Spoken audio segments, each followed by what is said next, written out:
Maqaa Abbaa, kan Ilmaa, kan Hafuura Qulqulluu, Waaqa tokkoon, Ameen. Maatiiwwan Waaqayyoo akkam jirtu? Akkam yoo nageessanii?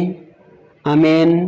Galata Waaqayyoo jennee akka galateeffannuudhaaf mucaan firiin dubaroo, mucaan Beeteliheem, aratamaan Gibsii, qofeessi yookaan baayitaawiin Qorontos, hoolichi Qaraaniyoo du'aa ka'umsa keenyaadhaaf ifa kan ta'e gooftaan keenya Yesuus Kiristoos kan galatoomeedhaaf kan ulfaate nuuf haa ta'u. Obboleettiin ergamootaa, raajiin raajotaa, lallabni duukaa bu'ootaa, qulqulleessittiin haati keenya dubaroo Maariyaam kan galatoomteef kan ulfaatte nuuf haa taatu. Ergamoonnii fi raajoonni, toloonnii fi qulqulloonni hundumtuu aboo Waaqayyoo isaaniif kenneetiin kan galatoomaniidhaaf kan ulfaatan nuuf haa ta'an. Akka eeyyama Waaqayyootti sagantaan keenya irraa waliin barannu afaan Giizii gaalee jechoota afaan Oromoonii fi afaan Amaariffaatiin gosa sadaniitti waliin barannaa jechuudha. Yaa saboota Waaqayyoo, sagantaan keenya waan darbu asirraatiin akka nu waliin barattaniidhaaf, maatii keenya akka taataniidhaaf subscribe gochuu hin raanfatinaa. Akkasumas mallattoo bilbilaa yookaan dawul isa jennu tuquun hin raanfatinaa. Sababiin isaa kana yoo raawwattan yeroo hundumaa sagantaa nuti dabarsinu isin gaha waan ta'eedhaaf jechuudha. Akka eeyyama Waaqayyootti afaan Giizii waliin barannaa jechuudha.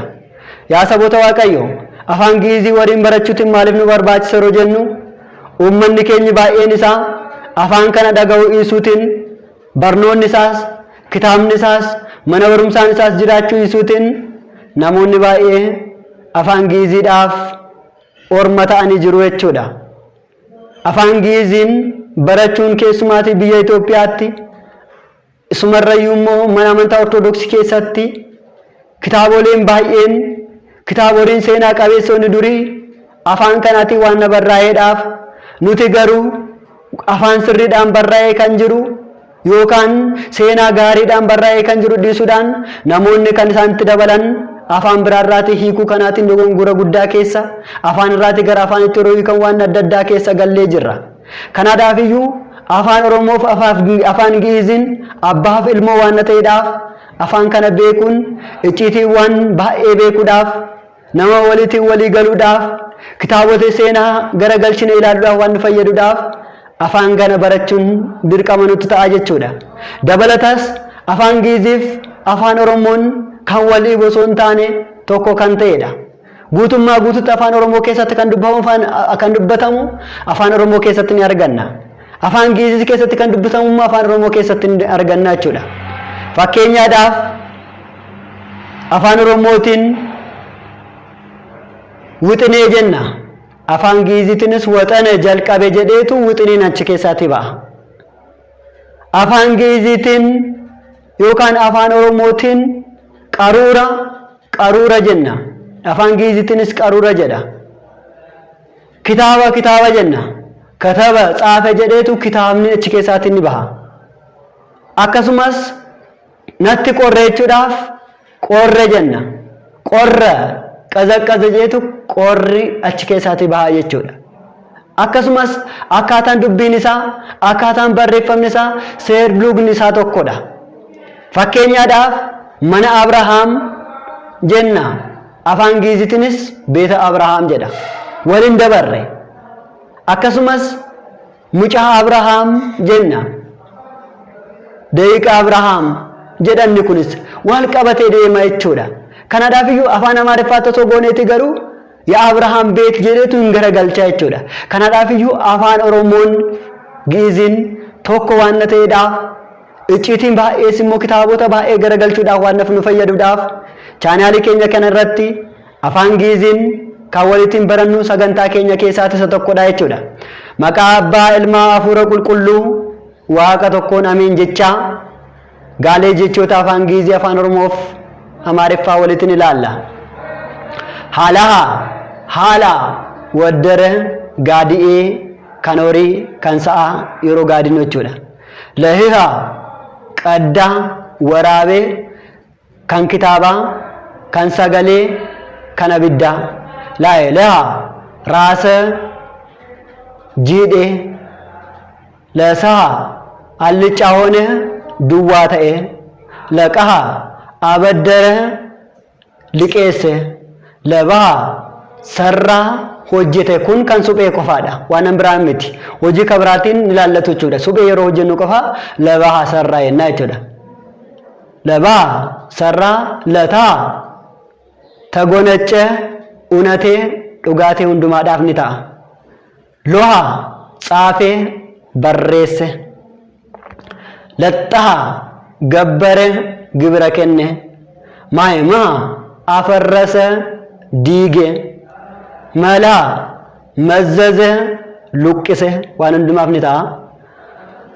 Mallaa axaaffate midheesse ምሳ አደረገ laaqana hojjete yookaan laaqana godhe marraa gaggeesse morqaha laaxee quncise waan qunca hundumaadhaaf mooqaha assara hidhe kun nama qofaadhaaf ta'a kan hidhamu hundumaa jechuudha. Mooqaha assara mataa saassaa qaxxane haphate ni qallate mataa saasa manzaa tadadaddare mijate mooxaa labbase uffate sarraa hojjete sarraa aqnaannaa sirreesse ibse sabbaa amasagane galateeffate sabaa siboone coomate sanaa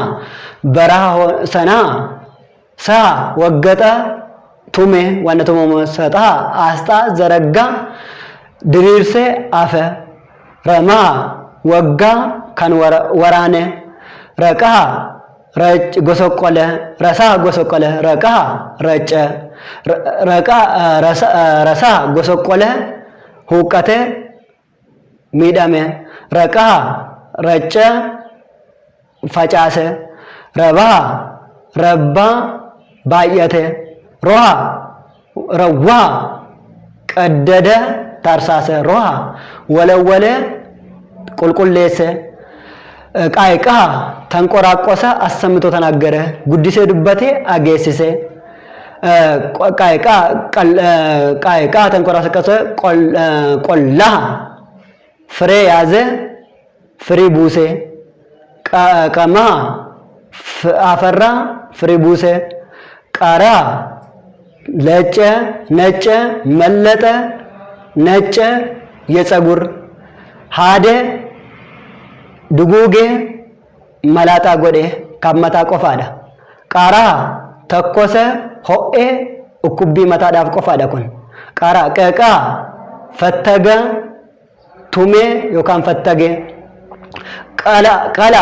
ቀላ ቀይ ሆነ ዲማታዬ ቀዳ ቀዳ ወራቤ ኩንስ kan kitaaba kan sagalee kan barreeffamaadha. Baha karaffaa xiraa'ee booboo karaffaa xiraa'ee balaa tasaalee wareege baalaha adaanee fayyise baraa biraan hoone kun haallettaa yookaan ishee jalqabarra jirtu ta'uudha. Baraa biraan hoone ifata'e baraa hoone malaaxaa yookaan moluu ta'e kun immoo hamarwaa yeroo ta'u jechuudha. በዛ ባየተ በጣ ኢተኤ yookaan immoo yeroo kumni itau mataarra yookaan addarrashee tarsaatu jechuudha. በጣ ደረሰ ገሄ ታይታ ፈላ ዳንፌ ተመካ ትምክህተኛ ሆነ ተመካ ኮራ ኦብጀጃ ተኤ ቦና ተኤ ቦነ ታይታ ተወሳሃ ጨመረ ደበሌ ተወሳ ጨመረ ተራየራ ራራ ቸሮነ ገራሚ ተኤ garaa laafeessa ta'e taqaadaa tadanababbara bitaa sagalee tabawwaa salaxana yookaan immoo kun kan eeyyamaati yefiqaad nahe kanadhaaf iyyuu muudamee hundumasaa abboome tabawwaa salaxana tannaa aggame